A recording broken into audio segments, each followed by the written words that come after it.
PM મોદીના બિહાર પ્રવાસનો આજે બીજો દિવસ હતો અને ત્યારે આજે પીએમ મોદી પટના શહેરમાં આવેલા તખ્ત શ્રી હરમંદિર સાહિબ ગુરુદ્વારા પહોંચ્યા હતા। અહીં પીએમએ ગુરુદ્વારામાં દર્શનની સાથે સાથે અરદાસ કાર્યક્રમમાં પણ ભાગ લીધો હતો।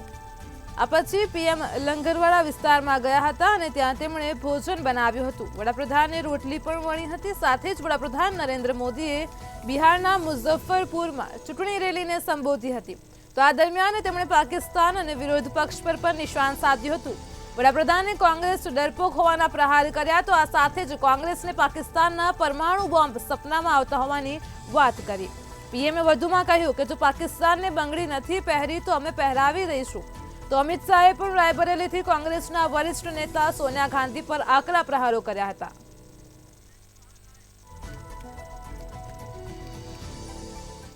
તો આજ મુદ્દે हमारी સાથે સંવાદદાતા હિરેન ચૌહાણ લાઈવ જોડાઈ ગયા છે। જી હિરેન, આજરોજ બિહારમાં પીએમ નરેન્દ્ર મોદીનો પ્રચારનો બીજો દિવસ અને તે દરમિયાન તેમણે મુઝફ્ફરનગરમાં સભા ગજવી છે, પ્રચંડ પ્રચાર કર્યો છે, શું કહેશો?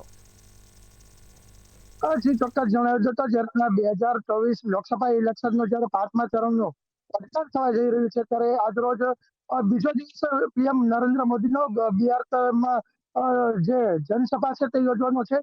ત્યારે તેમણે જે રીતના કહ્યું હતું કે જે વિપક્ષી દળો છે તેની પર પ્રહાર કરતા તેમણે જણાવ્યું હતું કે વિપક્ષી દળો છે તે ડરી રહ્યો છે। તે લોકો પાકિસ્તાનને લઈને ટિપ્પણી કરી હતી કે પાકિસ્તાનને બંગડી નથી પહેરી, પરંતુ આને લઈને નરેન્દ્ર મોદીએ વિપક્ષ પર પ્રહાર કરતા જણાવ્યું હતું કે એને બંગડી નથી પહેરી તો અમે પહેરાવી દેશું।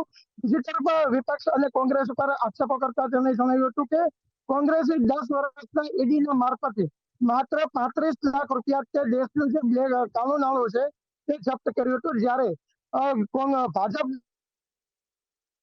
દ્વારા કહી શકાય કે 2200 કરોડ રૂપિયા કાળું નાણું છે તે ઈડી મારફતે છે તે જપ્ત કર્યું છે।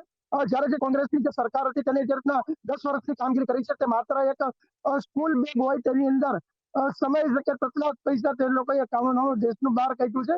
ત્યારે ભાજપની જે કાર્યવાહી છે ઈડી મારફતે તેમાં 70 જેટલા ટ્રક છે તે પૈસા ભરાય તેવી કાર્યવાહી ભાજપે કરી છે। બીજી તરફ તેમણે જણાવ્યું હતું કે જે રીતના ઇન્ડિયા ગઠબંધન છે તે લોકોના વિચાર એવા છે કે દર 1 વર્ષે નવા પ્રધાનમંત્રી અને 5 વર્ષના 5 પ્રધાનમંત્રી દેશને મળશે। અને તેને જે જનમેદની છે તેને સંબોધતા જણાવ્યું હતું કે શું આ દેશનો વિકાસ કરી શકે ખરી, તેવા પણ તેને સવાલો ઉઠાવ્યા હતા। અને સાથે જે રીતના આજે વિશાળ જનમેદનીમાં વડાપ્રધાન નરેન્દ્ર મોદીએ જે રીતના વિપક્ષ અને જે ઇન્ડિયા એરલાઇન્સ ગઠબંધન છે તેની ઉપર પ્રહાર કરતા બિહારની અંદર કહી શકાય કે બિહારમાં માત્ર લૂંટ અને જે રીતના ડકેતી છે તેવા ક્રિમિનલને લઈને પ્રોત્સાહન મળ્યું છે। જ્યારે બીજેપી સરકાર જ્યારે દેશમાં આવી ત્યારે દેશના વિકાસ અને સર્વ લોકોના નાના માણસોના વિકાસને લઈને પણ બીજેપી વિચારી રહી છે। જી હિરેન, સમગ્ર માહિતી બદલ આપનો આભાર। તો પીએમ મોદીએ બિહારમાં પ્રચંડ પ્રચાર કર્યો હતો।